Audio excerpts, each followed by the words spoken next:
This channel does not promote any violence, harmful, or illegal activities. All content provided by this channel is meant for an educational and information purpose only. দক্ষিণ Vietnam জয় হো চি মিনের সেটা কিন্তু স্বাধীনতার যুদ্ধ হিসেবেই চালিয়ে দিয়েছিলেন। দেখবেন যে এই প্যালেস্তাইন সমর্থন যারা করেছেন তারা আরব দুনিয়ার মানুষজন বেশি, যারা অনেকটাই কেরল থেকে এসে এই এনআরআই হয়ে বাইরে কাজ করছেন। যে প্যালেস্তাইনে হামাসের সন্ত্রাসবাদের বিরুদ্ধে মাননীয় মুখ্যমন্ত্রী জননেত্রী মমতা বন্দ্যোপাধ্যায়ের অনুপ্রেরণায় জেলেনস্কি লড়বে। টু স্টেট থিওরিতে বিশ্বাস করে, আর প্যালেস্তাইন এবং ইসরায়েল আলাদা আলাদা দেশ, তার বাইরে গিয়েও মার্ক্সবাদী কমিউনিস্ট কিন্তু ভারতবর্ষের সরকারের বিরুদ্ধেও সমালোচনা করেছে। আমার বাবার সাথেও আমার প্রেমিকার মায়ের প্রেম হলো, তারপর তাদের বিয়ে হলো, তারপর তার সাথে আমার মামার বিয়ে হলো, তারপর তার সাথে এই করলো। ওরা জটিল সম্পর্কের হিসেব, আলটিমেটলি হিসেবটা না মেলাতে এসে ব্যাপারটা একটা জায়গায় এসে শেষ হলো। যে সুতরাং এখন ব্যাপারটা এরকম দাঁড়িয়েছে যে আমার বাবা হচ্ছে আমার ছেলে আর আমি হচ্ছে আমার নিজের শ্বশুর। কেন মার্ক্সবাদী কমিউনিস্ট পার্টি বাংলাদেশ নিয়ে কোনো কথা বললেন না? কোনো সময় মনে হয় তারা মনে করেছিলেন যে বাংলাদেশে যা ঘটনা ঘটছে তার পুনরাবৃত্তি পশ্চিমবঙ্গে হওয়া সম্ভব। সিপিএমের সঙ্গে ভিয়েতনাম, ভিয়েতনামের সঙ্গে রাশিয়া, রাশিয়ার সঙ্গে চায়না, চায়নার সাথে কেরালা করে আলটিমেটলি ইকুয়েশনটা দাঁড়ালো যে কমিউনিস্ট আর আমেরিকা একসঙ্গে যায়। দেখুন, মার্কিন যুক্তরাষ্ট্র এবং মার্ক্সবাদী কমিউনিস্ট পার্টি এবং ভারত সরকার কাউকেই একই রকম ভাবে একই সঙ্গে বৃত্তের মধ্যে আনার চেষ্টা আমি করিনি। সোভিয়েত ইউনিয়ন সেদিন ছিল যে রাশিয়াকে নিয়ে ছাপ্পাই যেটা কাউন্সিলর হয়তো কথা বললেন, সেই সোভিয়েত ইউনিয়ন সেদিন ছিল বলে সেই সপ্তম নৌবহর আমেরিকার ফেরত চলে গেছিল, ভারত রক্ষা পেয়েছিল এবং বাংলাদেশ স্বাধীন হয়েছিল পাকিস্তানের হাত থেকে। দেখেছিলাম 34 বছরের রাজত্বে সবচেয়ে বেশি বাংলাদেশ থেকে আসা মানুষজন কিন্তু বাংলায় ঢুকেছিলেন, অর্থাৎ তখন তাদের এই ডাবল স্ট্যান্ডার্ড ভোট ব্যাংক পলিসির জন্য তাদেরকে ঢোকানো হয়েছিল, তাদের আসতে দেওয়া হয়েছিল।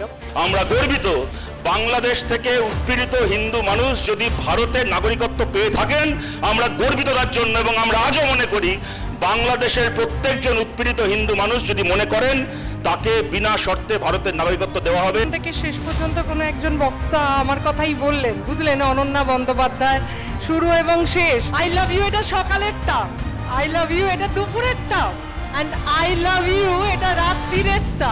অনন্যা বলার সময় বললেন ওষুধ লেগেছে, ওষুধ লেগেছে, ভাবলাম কোনো প্রেসক্রিপশন পড়ে শোনাবেন, তারপর শুনলাম অঞ্জন চৌধুরীর নাম করে 3বার আই লাভ ইউ বলে বেরিয়ে গেলেন।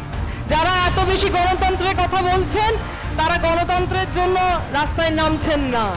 যারা ভারত সীমান্তের কথা বলছেন তারা পররাষ্ট্র নিয়ে পরিষ্কার খোলসা করে কিছু বলছেন না। যারা এখানে সংখ্যালঘু, এই তো আমাদের মোশন, এবং এই মোশন নিয়ে কয়েকটি কথা, যদিও অত্যন্ত প্রাসঙ্গিক এবং একটা গুরুগম্ভীর বিষয়, তবুও খুব সহজভাবে আমি আপনাদের যাতে সবার কিছু বোধগম্য হয় আমার বক্তব্য, সেটা আমি চেষ্টা করব অত্যন্ত সরল ভাষায়। কয়েকটি খালি পয়েন্ট বলছিলাম যে কথায়, যে এই মোশনের পক্ষে, অর্থাৎ এই মোশনে 3টে দেশ, প্যালেস্তাইন, ভিয়েতনাম, বাংলাদেশের কথা, ভারতবর্ষের সীমানার বাইরে বিদেশের কথা রয়েছে। এবং একই সঙ্গে কেন বলছি এই মোশন শুধুমাত্র ভারতবর্ষের বাইরের দেশের সঙ্গে বলবো না, জাতীয় রাজনীতি এবং ভারতবর্ষে যে রাজনৈতিক দলগুলি রয়েছে তাদের এই দেশ সম্বন্ধে ধারণা, তাদের চিন্তা ভাবনা, তাদের দর্শন নিয়ে বলবো। বিশেষ করে একটি বিশেষ রাজনৈতিক দল মার্ক্সবাদী কমিউনিস্ট পার্টি। এবার একটা মনে হতে পারে কেন আমি এই বিশেষ দলের কথা বলছি, কারণ ভিয়েতনাম এবং প্যালেস্তাইন নিয়ে অন্যান্য রাজনৈতিক দল সেইভাবে তো তাদের চিন্তা ভাবনা, তাদের লাইন স্পষ্ট করেননি মার্ক্সবাদী কমিউনিস্ট পার্টির মতন। সেই জায়গা থেকে প্রাসঙ্গিকভাবেই সেই কথাই চলে আসে। সুতরাং মার্ক্সবাদী কমিউনিস্ট পার্টির দৃষ্টিভঙ্গ থেকেই আজকের এই মোশন নিয়ে আলোচনা করি। আরেকটি যদি ইন্টারন্যাশনাল বা ন্যাশনাল গ্লোবালি আরেকটু প্রেক্ষাপটে চিন্তা করি, তাহলে মার্কিন যুক্তরাষ্ট্রের কিছু সমালোচনা আলোচনা এই বিষয়ে করা যেতে পারে। প্রথমে বলি ভিয়েতনাম, অর্থাৎ ভিয়েতনামের যুদ্ধ এবং সেক্ষেত্রে মার্কিন যুক্তরাষ্ট্রের সাম্রাজ্যবাদ নিয়ে পশ্চিমবঙ্গ সহ ভারতবর্ষের বিভিন্ন রাজ্যে যেখানে মার্ক্সবাদী কমিউনিস্ট পার্টি ছিলেন, তারা মিছিল, তাদের প্রতিবাদ, ধর্মঘট, আন্দোলন আমরা দেখেছি। তার অন্যতম কারণ ভিয়েতনামের যুদ্ধে রাশিয়া এবং চীন এবং হো চি মিনকে তারা সমর্থন করেছেন। সুতরাং কমিউনিস্ট পার্টির হয়ে ভারতবর্ষে কমিউনিজম রাস্তায় নামবে, এটা 2-2 4। এক্ষেত্রে দারুণ আলাদা করে বক্তব্য রাখার বলার বিষয় নেই। তাহলে এক্ষেত্রে আর কি আছে? উত্তর ভিয়েতনাম জয়ের পর, অর্থাৎ হো চি মিন উত্তর ভিয়েতনামের পরে যখন দক্ষিণ ভিয়েতনামে গিয়েছিলেন তখন কিন্তু আমরা সেই ভিয়েতনামকে, আমরা মানে মার্ক্সবাদী কমিউনিস্ট পার্টি বিশেষ করে, তারা কিন্তু সেখানে আর সাম্রাজ্যবাদ, এই আগ্রাসন, এই গণতন্ত্রের হত্যা বলেনি, স্বাধীনতার যুদ্ধ এবং এই মুক্তিযুদ্ধর তকমা দিয়েছিল। অর্থাৎ এই যে ভিয়েতনামের, দক্ষিণ ভিয়েতনাম জয় হো চি মিনের, সেটা কিন্তু স্বাধীনতার যুদ্ধ হিসেবেই চালিয়ে দিয়েছিলেন। সুতরাং সেই জায়গা থেকে একেবারে প্রতিবেশী রাষ্ট্র বাংলাদেশ, সেখানে একটা 15 বছরের গণতান্ত্রিক সরকার, সেই সরকারকে যেভাবে এটি ছাত্র আন্দোলনের মধ্য দিয়ে, অর্থাৎ এই কোটার পলিটিক্সের মধ্য দিয়ে যে ফেলে দেওয়ার চেষ্টা হলো, গণতন্ত্রের গলা বন্ধ রক্ষে ধরা হলো সেক্ষেত্রে, এবং মানব অধিকার লঙ্ঘন হলো, শান্তি বিঘ্নিত হলো, সেক্ষেত্রে কিন্তু বিশেষ রাজনৈতিক দলটি চুপ করে রয়েছে কেন? এটাই তো আমাদের প্রশ্ন।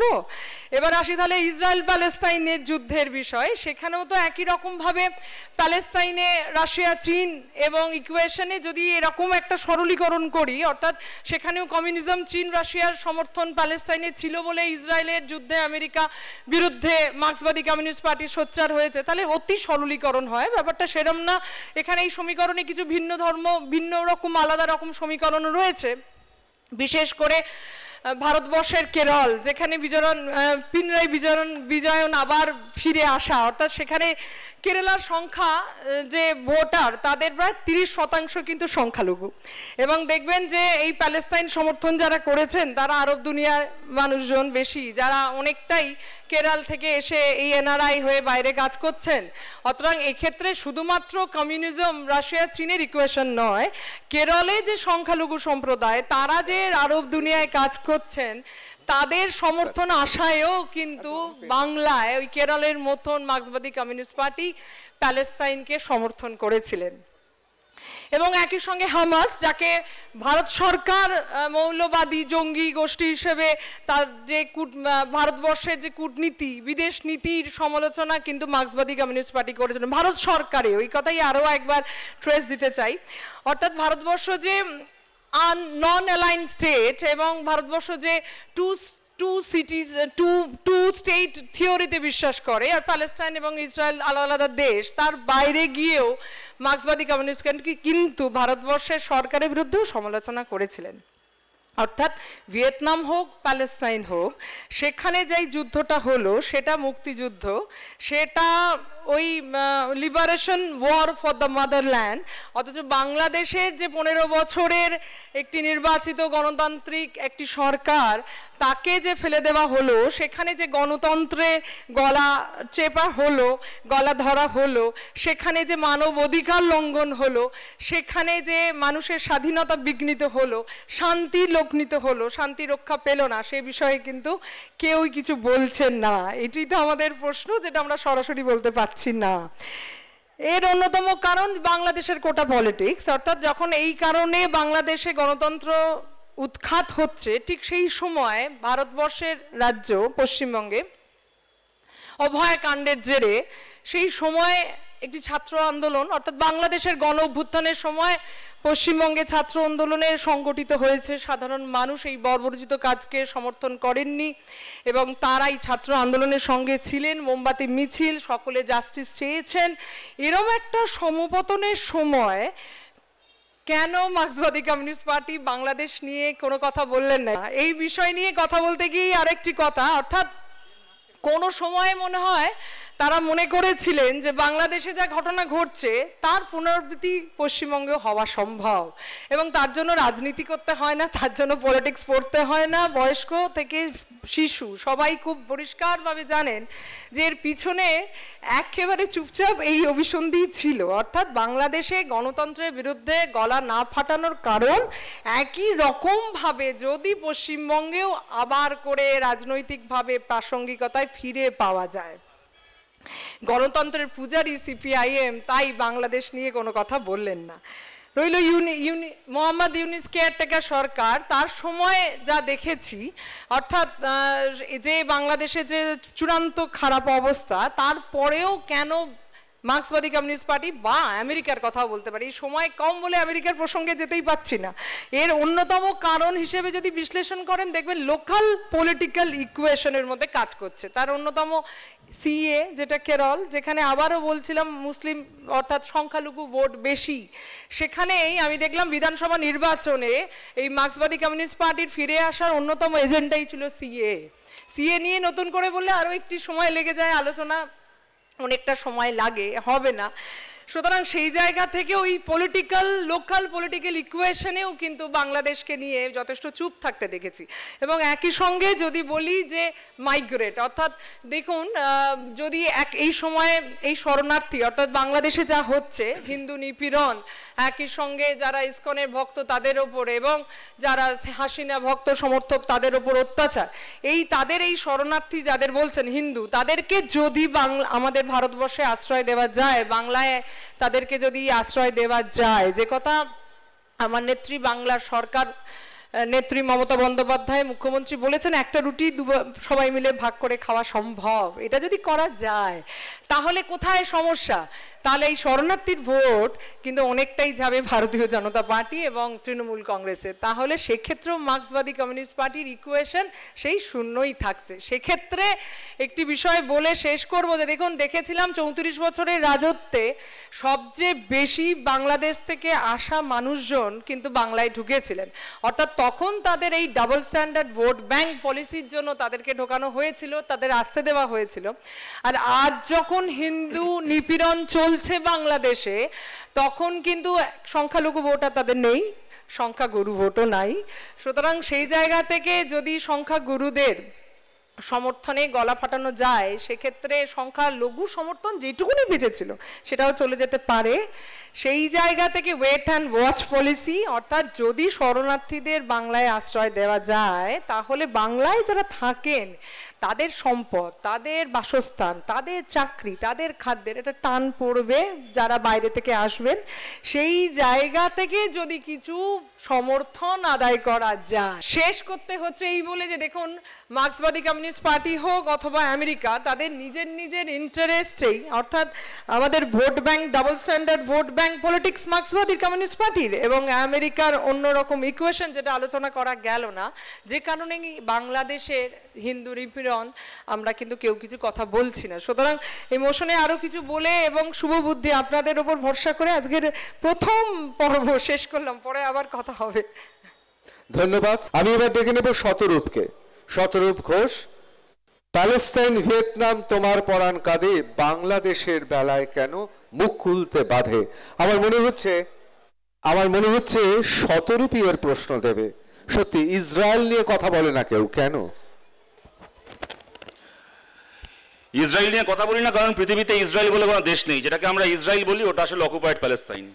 কারোর ভালো লাগলে ভালো, কারোর ভালো না লাগলে ভালো না। দেখুন, আমি সবার আগে একটা আপনাদের মনে করে, আপনারা নিশ্চয়ই দেখেছেন একসময় মিরাক্কেলে মৃদুলদা বলে একজন কন্টেস্টেন্ট ছিলেন, খুব জনপ্রিয় ছিলেন। তো তিনি একবার যোগ বলেছিলেন, এখনো মাঝে মধ্যে দেখবেন ফেসবুকে ভাইরাল হয়, যে আমার বাবার সাথে আমার প্রেমিকার মায়ের প্রেম হলো, তারপর তাদের বিয়ে হলো, তারপর তার সাথে আমার মামার বিয়ে হলো, তারপর তার সাথে এই করলো, কোন জটিল সম্পর্কের হিসেব। আলটিমেটলি হিসাবটা না মেলাতে এসে ব্যাপারটা একটা জায়গায় এসে শেষ হলো যে সুতরাং এখন ব্যাপারটা এরকম দাঁড়িয়েছে যে আমার বাবা হচ্ছে আমার ছেলে আর আমি হচ্ছে আমার নিজের শ্বশুর। আমার ওইটা মনে পড়ে গেল অনন্যার ভাষণ শুনে। ও প্রথমে সিপিএম এর সঙ্গে ভিয়েতনামের সঙ্গে রাশিয়ার সঙ্গে চায়নার সাথে কেরালা করে আলটিমেটলি ইকুয়েশনটা দাঁড়ালো যে কমিউনিস্ট আর আমেরিকা একসঙ্গে, যা আমি আমার নিজের শ্বশুর। তবে আপনাদের একটা কথা বলছি, এই অনন্যা কদিন আগে কলকাতা কর্পোরেশনের ফ্লোরে দাঁড়িয়ে পোপ সহ খ্রিস্টান কমিউনিটিকে যাচ্ছেতাইভাবে অপমান করে ওনার দলের তিরস্কৃত হয়েছিলেন। ওনার দলের পক্ষ থেকে ববি হাকিম প্রেস কনফারেন্স করে বলেছিলেন যে ওনার বিরুদ্ধে আমরা ব্যবস্থা নেব। উনি যে কথা বলেছেন, ওনার এই মানসিকতা আমাদের দলের মনোভাব নয়। আমার বিশ্বাস আজকে এই মাঠে যদি তৃণমূলের কোনো নেতা থেকে থাকেন, তিনিও জানেন আমি ভুল বলছি না। আজকের ওনার এই বক্তব্য টেলিকাস্ট হওয়ার পরে হয়তো একবার তৃণমূলের পক্ষ থেকেই বলা হবে যে অনন্যা বন্দ্যোপাধ্যায় এখানে যে কথাগুলো বলেছেন এগুলো তৃণমূল কংগ্রেসের বক্তব্য নয়, এগুলো প্রায় বিজেপির বক্তব্য। অনন্যা বন্দ্যোপাধ্যায় বলার সময় বললেন, বামপন্থীদের সময় সবচেয়ে বেশি বাংলাদেশ থেকে মানুষ এসে পশ্চিমবাংলায় সেটেল করেছে, যদি করে থাকে আমরা গর্বিত। বাংলাদেশ থেকে উৎপীড়িত হিন্দু মানুষ যদি ভারতের নাগরিকত্ব পেয়ে থাকেন আমরা গর্বিত তার জন্য, এবং আমরা আজও মনে করি বাংলাদেশের প্রত্যেকজন উৎপীড়িত হিন্দু মানুষ যদি মনে করেন তাকে বিনা শর্তে ভারতের নাগরিকত্ব দেওয়া হবে, এটা শতরূপ ঘোষের বক্তব্য নয়, এটা সিপিআইএম এর বক্তব্য। 2012 সালে আমাদের তৎকালীন সেক্রেটারি প্রকাশ কারাত মনমোহন সিং তখনকার প্রধানমন্ত্রীকে চিঠি লিখে বলেছিলেন বাংলাদেশের প্রত্যেকজন সংখ্যালঘু হিন্দু মানুষকে তিনি যদি ভারতের নাগরিক হতে চান তাকে ভারতের নাগরিকত্ব দিতে হবে। আমাদের কমরেডদের লাশের ওপর দাঁড়িয়ে চাপ চাপ রক্ত ডিঙিয়ে আমরা বাংলাদেশের মুক্তিযুদ্ধের প্রশ্নে ইন্দিরা গান্ধীকে সমর্থন করেছিলাম, বলেছিলাম দেশের ভেতর কংগ্রেসের সঙ্গে ইন্দিরা গান্ধীর সঙ্গে আমাদের যা লড়াই আছে থাক, কিন্তু যদি পাকিস্তানের হাত থেকে বাংলাদেশকে মুক্ত করার জন্য ইন্দিরা গান্ধী ভারতের সেনা পাঠান, আমরা ব্ল্যাঙ্ক চেক লিখে দিচ্ছি ইন্দিরা গান্ধীকে, আমরা ভারত সরকারের সঙ্গে রয়েছি, বাংলাদেশকে পাকিস্তানের হাত থেকে মুক্ত করা হোক। কোথাকার একটা বাপের নাম ভুলে যাওয়া ইকুয়েশন শুনলাম বামপন্থী এবং আমেরিকা এক জায়গায়, তখন আপনাদের মনে নেই আমেরিকা 7ম নৌবহর এসেছিল ভারতকে আক্রমণ করতে পাকিস্তানের হয়ে, সোভিয়েত ইউনিয়ন সেদিন ছিল, যে রাশিয়াকে নিয়ে ছাপ্পায় যেটা কাউন্সিলর এত কথা বললেন সেই সোভিয়েত ইউনিয়ন সেদিন ছিল বলে সেই 7ম নৌবহর আমেরিকার ফেরত চলে গেছিল, ভারত রক্ষা পেয়েছিল এবং বাংলাদেশ স্বাধীন হয়েছিল পাকিস্তানের হাত থেকে। স্বয়ং অন্য কেউ নয়, স্বয়ং মুজিবুর রহমান কলকাতায় সমাবেশ করে ইন্দিরা গান্ধীকে এবং সোভিয়েত ইউনিয়নকে ধন্যবাদ জানিয়ে গেছিলেন। আমরা ভুল করেছি, ভিয়েতনামের হয়ে কথা বললে আমরা ভুল করেছি। 65-70 বছর ধরে টার্গেট করে করে প্যালেস্তাইনের যদি হাসপাতাল আর বাচ্চাদের স্কুলে বোম মারা হয়, মিসাইল মারা হয়, তার বিরুদ্ধে কথা বলে কোন মানুষ না বলবে বলুন তো? আর এই কথা খালি আমরা বলি, আপনাদেরকে বলি, গত মাসের ডিসেম্বরের 4 তারিখ মোদীর সরকার ইউনাইটেড নেশনসের জেনারেল অ্যাসেম্বলিতে প্যালেস্তাইনের পক্ষে প্রস্তাবে ভোট দিয়েছে ইসরায়েলের প্যালেস্তাইনের ওপর অবৈধ দখলদারিকে প্রত্যাহার করতে হবে। এই প্রস্তাবে ভারতের পক্ষ থেকে মোদী সরকার ভোট দিয়েছে গত মাসের 4 তারিখ এবং সঠিক কাজ করেছে। আমরা মোদী সরকারের এই স্ট্যান্ডকে সমর্থন করি। এরা ভোট দেয় ইউএনএ প্যালেস্তাইনের হয়ে, আর সীমান্তবর্তী জেলায় এসে মানুষকে উস্কানি দেয় 4টে নিজের ভোট গুছিয়ে নেওয়ার জন্য। আমি আমার কথাকে শেষ করছি এইটা বলে, কে প্যালেস্তাইনের বিরুদ্ধে বলবে, কে ভিয়েতনামের বিরুদ্ধে বলবে, কে কার বিরুদ্ধে বলবে, আমি কমিউনিস্ট পার্টির পক্ষ থেকে আপনাদেরকে বলছি, জার্মানিতে যদি নাজি বাহিনীর হাতে ইহুদি মানুষের উপর অত্যাচার হয়, হিটলারের বাহিনীর হাতে যে ইহুদি মানুষের উপর অত্যাচার হয়েছে, আমরা সেই ইহুদি মানুষটার পক্ষে। সেই ইহুদি মানুষের বংশধর যদি প্যালেস্তাইনে কোনো মুসলমান মানুষের উপর অত্যাচার করে, কোনো মুসলমান স্কুলের ছাত্রকে মিসাইল মেরে খুন করে, সেই ইহুদির হাতে খুন হওয়া সেই মুসলমানের পক্ষে আমরা। সেই মুসলমান যদি বাংলাদেশে কোনো সংখ্যালঘু হিন্দু মানুষকে খুন করে, তাহলে বাংলাদেশের সেই সংখ্যালঘু হিন্দু মানুষের পক্ষে আমরা। বাংলাদেশের সেই সংখ্যালঘু হিন্দু মানুষের কোনো আত্মীয় ভারতে উচ্চবর্ণের যদি কোনো দলিতের উপর অত্যাচার করে, তাহলে ভারতের সেই দলিতের পক্ষে আমরা। সেই দলিতের পরিবারের কোনো পুরুষ যদি নিজের পরিবারে কোনো মহিলার গায়ে হাত তোলে, তাহলে সেই দলিত পরিবারের মহিলার পক্ষে আমরা। সেই দলিত পরিবারের মহিলা যদি নিজের পাড়ায়, নিজের এলাকায় কোনো তৃতীয় লিঙ্গের মানুষের ওপর বিদ্রুপ করে, ঠাট্টা করে, ব্যঙ্গ করে, তাহলে সেই তৃতীয় লিঙ্গের মানুষের পক্ষে আমরা। আমরা ভিয়েতনামের পক্ষেও না, আমরা প্যালেস্তাইনের পক্ষেও না, আমরা বাংলাদেশের পক্ষেও না। যেখানে শোষণ হবে আমরা সেখানে শোষিতের পক্ষে। তিনি ভিয়েতনামি হোক, তিনি ভারতীয় হন, তিনি প্যালেস্তিনিয়ান হন, তিনি বাংলাদেশি হন। বামপন্থীরা এরকম ছিল, এরকম আছে, চিরকাল এরকম থাকবে। ধন্যবাদ। ধন্যবাদ। আমি প্রথমেই চলে যাব অনন্যার কাছে। দ্বিতীয় পর্বে লেডিস ফার্স্ট। প্রথম থেকে শেষ পর্যন্ত কোনো একজন বক্তা আমার কথাই বললেন, বুঝলেন, অনন্যা বন্দ্যোপাধ্যায়, শুরু এবং শেষ। তাতে আমার মনে হলো যে বোধহয় ওষুধ ধরেছে, ওষুধ লেগেছে। এক অঞ্জন চৌধুরীর সিনেমা দেখেছিলাম, হীরক জয়ন্তী, সেখানে হিরো হিরোইনকে বলতো আই লাভ ইউ এটা সকালেরটা, আই লাভ ইউ এটা দুপুরেরটা, অ্যান্ড আই লাভ ইউ এটা রাত্রিরেরটা। এটাও তাই, শুরু থেকে অনন্যা বন্দ্যোপাধ্যায়, শেষেও অনন্যা বন্দ্যোপাধ্যায়। তার মানে আমাদের যে অভিষ্ট লক্ষ্য ছিল, অর্থাৎ যে কথাগুলো বলেছিলাম মার্ক্সবাদী কমিউনিস্ট পার্টি নিয়ে, সেটা লেগেছে, ওষুধ কাজ করেছে। যাকে যে বিষয় নিয়ে বলতে গিয়ে এতগুলো কথা, যে দেখুন মার্ক্সবাদী কমিউনিস্ট পার্টি এবং ভারতীয় জনতা পার্টি এবং মার্কিন যুক্তরাষ্ট্রের কথা আমি বলেছি, কিন্তু একের সঙ্গে একে নিশ্চিত করে মিলিয়ে নয়। ভারতবর্ষ, ভারত সরকার পররাষ্ট্র নিয়ে যা বলছেন তাতে কষ্ট হচ্ছে। দেখুন, আমি মার্কিন যুক্তরাষ্ট্র নিয়ে কথা বলছিলাম এই কারণে, কারণ মার্কিন যুক্তরাষ্ট্র নিজেদের চ্যাম্পিয়ন অফ দ্য ডেমোক্রেসি বলেন, অর্থাৎ যেখানে গণতন্ত্রে কণ্ঠরোধ হয়, যেখানে মানব অধিকার, মানুষের অধিকার লঙ্ঘন হয়, যেখানে শান্তি রক্ষা বিঘ্নিত হয়, সেখানে তারা আমাদের সামরিক শক্তি এবং অর্থ নিয়ে দাঁড়িয়ে পড়েন, পাশে থাকেন। অন্তত এটা তাদের ঘোষিত স্টেটমেন্ট। এই মার্কিন যুক্তরাষ্ট্রের কথা বলতে গিয়ে আমি বলেছিলাম তারা কেন চুপ, অর্থাৎ প্রতিবেশী রাষ্ট্র যেখানে সংখ্যালঘু সংখ্যাগুরু যেটাই আমরা এখানে ওখানে অন্যটা, তারা যেখানে নিপীড়িত অত্যাচারিত, তাহলে তাদের বিরুদ্ধে কিছু করছেন না কেন? কারণ লজিক খুব পরিষ্কার। কারণ এক সময় যখন দক্ষিণ পূর্ব এশিয়ায় ভিয়েতনামের পাশে ছিল, তখন কমিউনিজমের আগ্রাসন চেক দেওয়া আমেরিকার প্রধান কাজ ছিল, বোধহয় পলিসিও। তাই সেই সময় তারা এটা করেনি, ভিয়েতনামের বিপক্ষে গেছে। আজ ভিয়েতনামের সঙ্গে আমেরিকার সম্পর্ক মধুর, ট্রেড চলছে, ব্যবসা বাণিজ্য চলছে, কারণ কমিউনিজম এখন আর থ্রেট নয়। থ্রেট কি? কারণ অর্থনৈতিকভাবে চীনের আগ্রাসন is a threat to America, তাই আমেরিকা চুপ। আজকে অন্তত এইভাবে শেষ করি। দেখুন, মার্কিন যুক্তরাষ্ট্র এবং মার্ক্সবাদী কমিউনিস্ট পার্টি এবং ভারত সরকার কাউকেই একই রকমভাবে একই সঙ্গে বৃত্তের মধ্যে আনার চেষ্টা আমি করিনি। আপনারা সুধী নাগরিক, আপনারা জানেন যে শুনতে যা ভালো লাগে সেটা আসলে প্রতিফলন হচ্ছে না, সেইখানে মনে কষ্ট। যারা এত বেশি গণতন্ত্রের কথা বলছেন তারা গণতন্ত্রের জন্য রাস্তায় নামছেন না।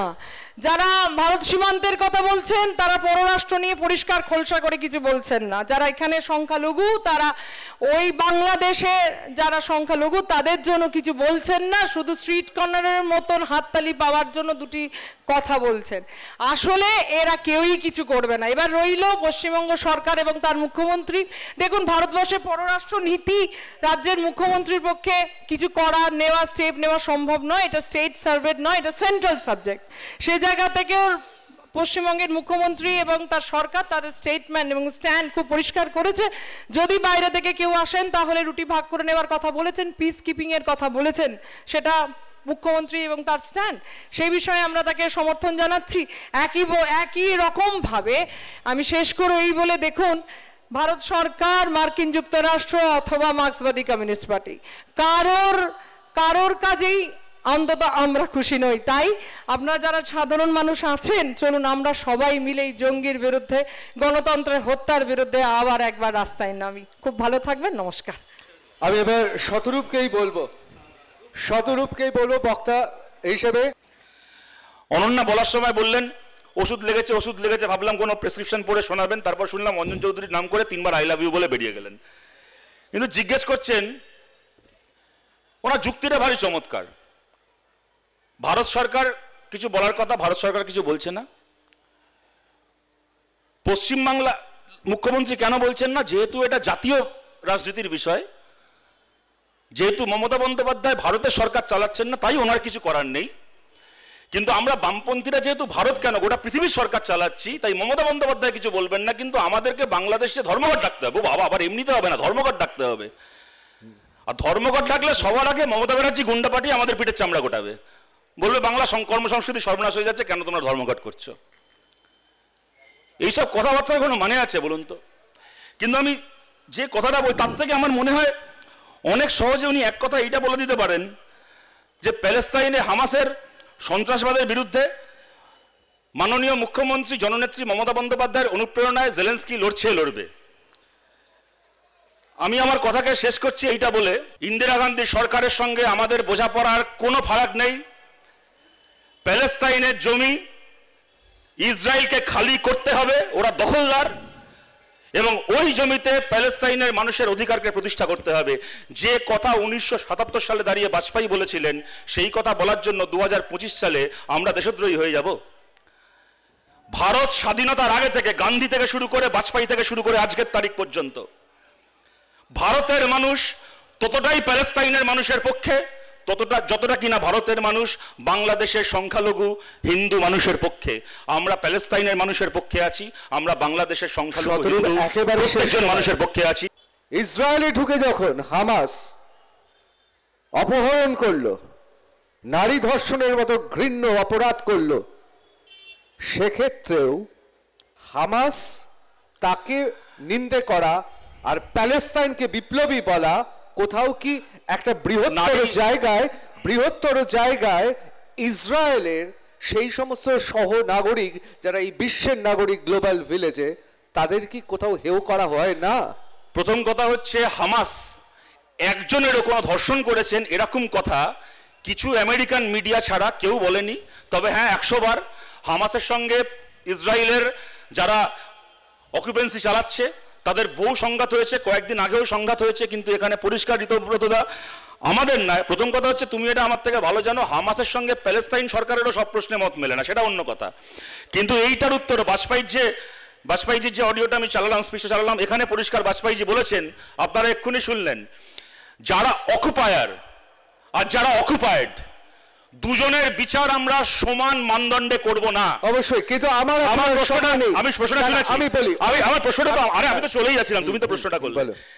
যে আমার বাড়িতে যে জোর করে ঢুকেছে তাকে আমার ঘাড় ধাক্কা দিয়ে বার করে দেওয়ার অধিকারটা আমার গণতান্ত্রিক অধিকার, এইটা কোনো গাজওয়ারি নয়। অবশ্যই যদি আমার বাড়ি থেকে অকুপায়ারকে ঘাড় ধাক্কা দেওয়ার অধিকার আমার থেকে থাকে, তাহলে প্যালেস্তাইনের মানুষেরও সেই অধিকার রয়েছে, ঠিক যেমন বাংলাদেশের সংখ্যালঘু মানুষেরও আত্মরক্ষার আত্মনিয়ন্ত্রণের অধিকার রয়েছে। শতরূপ, খুব ভালো লাগছে আপনি অটল বিহারী বাজপেয়ী থেকে গান্ধী, কোন কমিউনিস্ট তরুণ নেতা তাদের কথা উচ্চারণ করছেন, দেখে ভালো লাগছে।